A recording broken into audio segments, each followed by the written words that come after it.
If I could start my business over again, I would, and it would save me years. Hey friend, welcome to Office Hours. My name is Gabby Starnes. I'm so glad you're here because we all know that marketing and business classes are boring. So here in Office Hours, we break it down so you can pass the test, okay? We love real marketing, a real strategy, and real results around here. Come on, somebody, okay? So today, I'm keeping it real. I'm talking about my business. I am, if you did not know, you're new here, I am an agency owner. I run and own a boutique marketing agency. We are located in Kansas City, but we started in California, where I'm from, and I've been doing that for a little over 10 years now. Helps Too, my company, has been around, I think, for 13 years. I bought it from its original owner and the guy who founded it, George Temple. I love that man. He's a mentor and uncle figure to me, uncle dad figure till this day. And it has been a blast running Helps Too. It has been, even more than a blast, a roller coaster. And so I want to tell you about a few things that I wish I would have known beforehand. So if you're building a business, wanting to start a business, in the midst of running a business and you're kind of like, this thing is stuck, it's failing, where do we go? I want to help you out, friend, because I've been through it all. I've been in the cash crunch. I've been in the, do I hire someone? But wait, where's the money going to come from? I've been there. So let's talk about it today, okay? So 3 mistakes that I made early, I want to jump into those. The first mistake is trying to do everything on your own. Like, it truly is the founder's complex. And when I was asked to be a part of an accelerator with Goldman Sachs, I got a mentor, and her big thing with this group of amazing women that I was in this accelerator with, she would constantly say, we got to get you from being a founder to a CEO. Founders, they start the company and they do everything. CEOs, they run the company, but they are responsible for the vision and making sure that their people are empowered and they can run with the everyday things. So your head is not in the weeds. You're not doing client work in my case, and you're not, which we're getting out of that, guys. I'm not completely there, but we're getting close, okay? And so that is, man, I wish I would have known that sooner. Like, nobody told me when I took over Helps Too and bought it for the dollar that I bought it for, and then took it from being losing money and negative in revenue to a place where we're finally stable. Like, nobody said that to me. I was just so busy trying to get my life together, get things afloat, make sure people were paid on time. I was just in the weeds, like so deeply in the weeds. And so what that looks like, if you are starting a business or you're in a business, going from founder to CEO is truly humbling, because you got to say, this is my baby. Usually most business owners, we are highly emotionally tied to what we are doing and the business that we're running. And we have to be able to say, but I understand, this is the humble part, I understand there's someone else out there that can do this to my standard or better. And you got to trust yourself, and that God will show you who that person is. And you got to go on a hunt to find that person or that contractor or that person on Fiverr to get it done for you. Some of the things that we're doing, to be honest, are minuscule and can be handed over really quickly. Like my own company's SEO. Like, we do SEO for others and we build strategy, but then I was finding myself doing my own SEO program implementation for Helps Too. I'm sitting there, computer open during the day when I should be doing higher level things. And I am on the website, I'm writing blogs, I'm researching keywords. That should not be on my plate. So my virtual assistant does that, and she has been incredible. It's been bringing in leads. SEO is huge. I'm so grateful for her. Thank you, Carrie. And that's really what we should be thinking when we're a business owner or running a business. Like, how much can I delegate so I can focus in on my queen bee or king bee role, the role that's going to make the biggest changes, the biggest transformations, earn the most revenue, change the most lives, impact the most people in a great way. That's what I need to be focused on. And that should be the bulk of where my mind and my everyday moments live. Now, I know that's a big stretch. Like, there's a big runway for a lot of us to get there, but the goal is to actively be thinking. And honestly, a great hack is to partner with someone or even AI. ChatGPT, ChatEG, can make your own board of advisors if you want on there. That's for another video. Google it. But you can thought partner with somebody else and ask them to give you eyes to see where you can't see because you're so far in the weeds. That's number one. Mistake number two, when I first started running a boutique agency and business, was I was selling like the actual thing, if that makes sense, and not what the thing does. Let me break that down. So I was selling tactics in my case, because we're a marketing company, right? I was selling tactics. Hey, we'll sell you you this SEO package. Hey, we'll sell you ads for 90 days. And then you decide if you want to keep going after that. We'll sell you the thing, but I don't really sell it from a transformational perspective. And so now when I'm selling as a business owner, I'm always looking at someone, their business, where they're at and where they're trying to go. And I'm like, I will fill the gap for you. Let me help you transform your business. And I always ask people this simple question when I'm on a sales call with one of my sales BDRs. I'm like, why are you sitting, because a lot of people, they'll pitch their business and explain their business. I'll say, explain your business. They explain it so well. And it sounds like they're thriving. And then I ask them honestly and authentically, if you are thriving and things are so great, why are you sitting here on a marketing call with two people to shoot the breeze? Like, why are you sitting here? And then they'll get into, well, my business, actually, we're in a deficit. And then it cracks the egg and I can see what's there and then I can fill that gap for them. So now I don't want to say selling because that sounds sleazy, but I am offering transformation. And we have transformed so many businesses. And so the case studies and the proof is there. If you don't have that yet, if you don't have case studies or proof, do your own business or do whatever you're selling or offering to yourself and use yourself as a great example. And then when you start working with others, because they've seen your great example of transformation with what you have to offer on you. And that's how I started, to be honest, guys. Before I even bought a business, I was doing websites for free.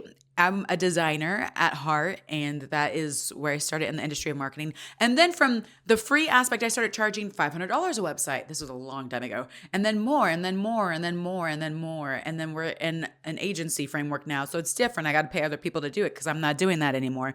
But I will say, start with you. Start with you. If you really do, if you're desperate for some kind of like client success story or reviews, do it for free for someone until you can get to a good place. Don't keep doing it for free though. That's the thing. Don't keep doing it for free. Do not keep doing it for free. Okay. So do it a few times and get your reviews, but make sure you're selling transformation, not just like a thing. You know what I mean? Like, for example, this picture behind me, a good example before we move on, okay? This picture, when I bought it, I bought the way it makes me feel. I love looking at the colors. I love Jesus, like he's the center of my life. I didn't buy it just because it's a picture. Oh, I just need a picture. I mean, some people will buy like that, but I bought it because there's 1,000, if not tens of thousands of pictures this size I could put on the back of my wall. I bought this one because it makes me feel peaceful. It makes me feel lighthearted. It makes me feel excited about the day with the colors and the field and the flowers. So that's what we need to sell when we're selling what we're doing. What it does for people, how it makes people feel, how it changes their lives. I wish I would have known that sooner. Mistake number 3. Oh, guys, this one is tough, but I'm getting better. I'm not fully where I want to be on this one, but I'm getting better.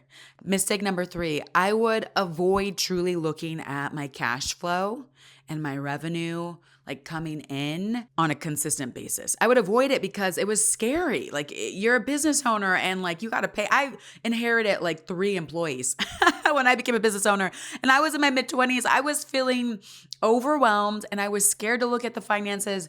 I didn't want to know if we were doing bad. I was so nervous. I had this mindset back then about, I think we're failing. It was like a constant negative, limiting mindset. It wasn't a growth mindset by any means.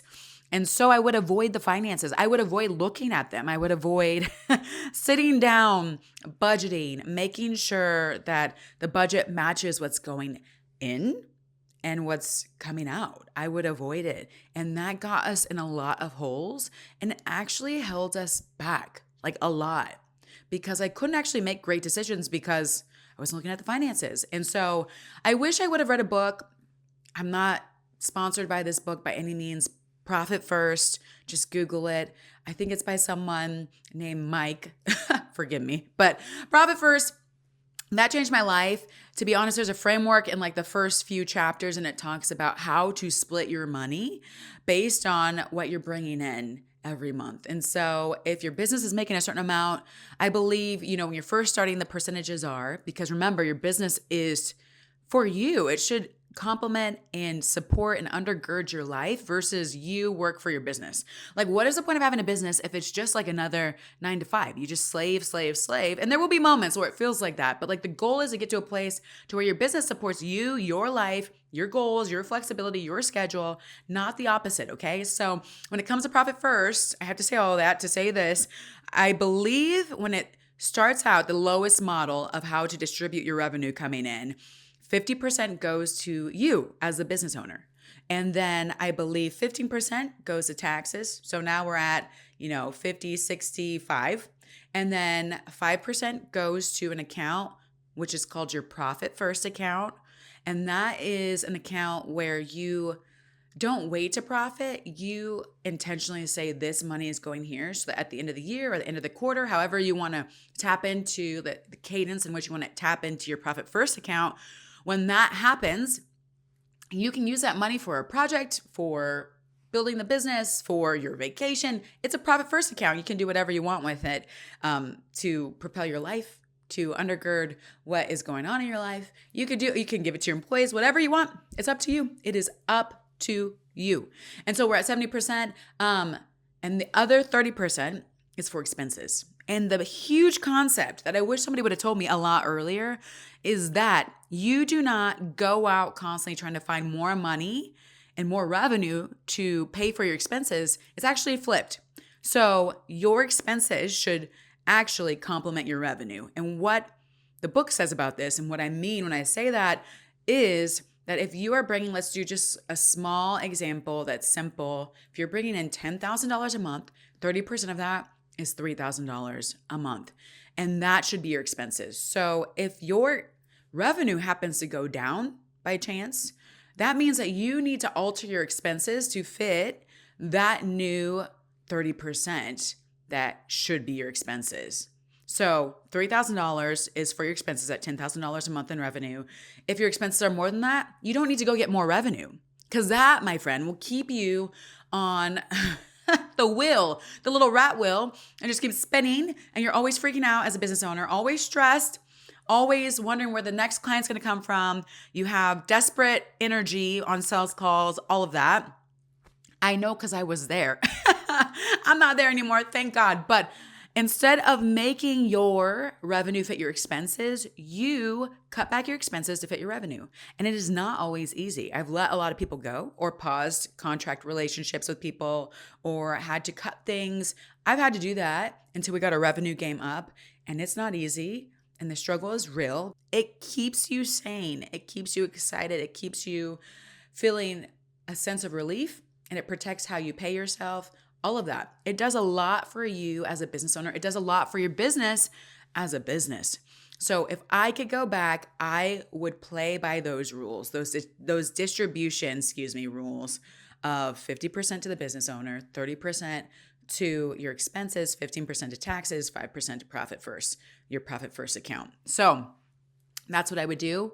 Now that our business has grown tremendously, Helps You has grown tremendously, I don't have to use such a simple structure of distribution. It's a little more, not too much more, but there's like a couple added things in there, a little more complex, a little more comprehensive. And it's kind of cool. It's kind of fun. So yeah, I would do that. I would do that. Something to implement if you're just starting your business, or if you're in your business and you just feel stuck, or like you don't have any direction.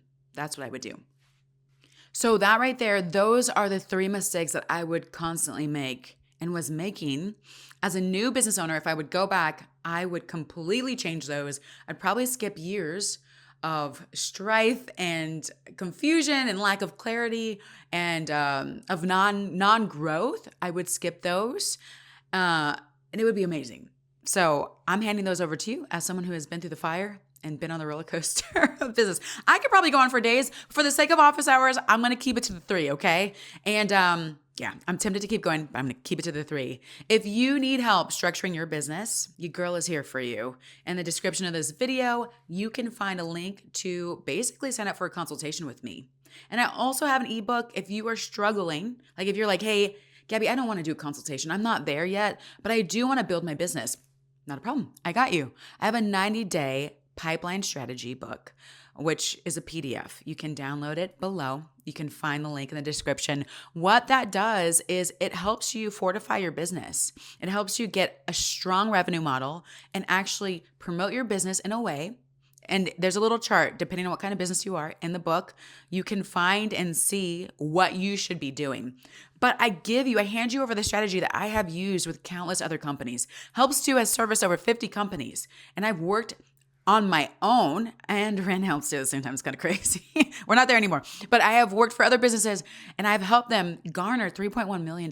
Like just one of those businesses, $3.1 million in 12 weeks with the same strategy, guys. So if you just need strategy, go there. If you want me to help you build your business and figure out what you should be doing and do an audit, get you on the right path, figure out how to book a consultation in the description below.